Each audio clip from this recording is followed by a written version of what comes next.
Hi folks, I'm Craig Taylor, and as always a huge thanks for joining me here on my YouTube channel, the Bushcraft Padawan, and thanks for joining me in this week's Thursday's Thought.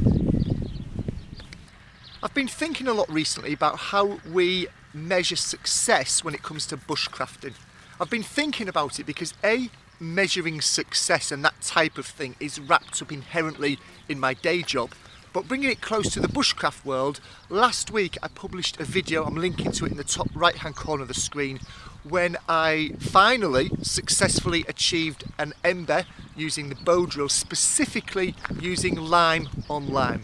I've been successful with bow drill many times in the past, but never using lime on lime, which I was in my last video.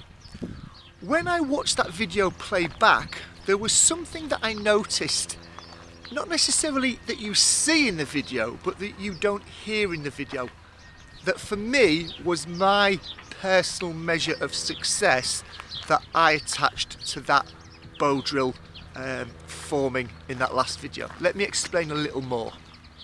If I think back to my early attempts at bow drill, they were often successful. Probably about 50% of the time I managed to achieve an ember.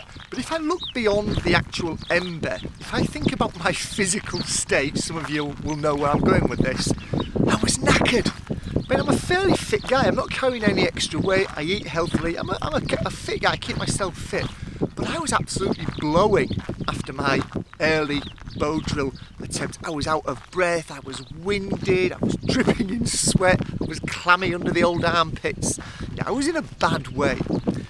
If I fast forward to as recently as that last bow drill attempt that I've just linked to, I wasn't out of breath at all. I wasn't breathing heavy at all. It was just, for me, no more physically exerting than taking the dog for a walk, which I'm doing now, or walking up the stairs. It just felt par for the course. Now, there will be an element of that, I think, that is probably down to me being more conditioned to do bow drill. But let's be realistic about this.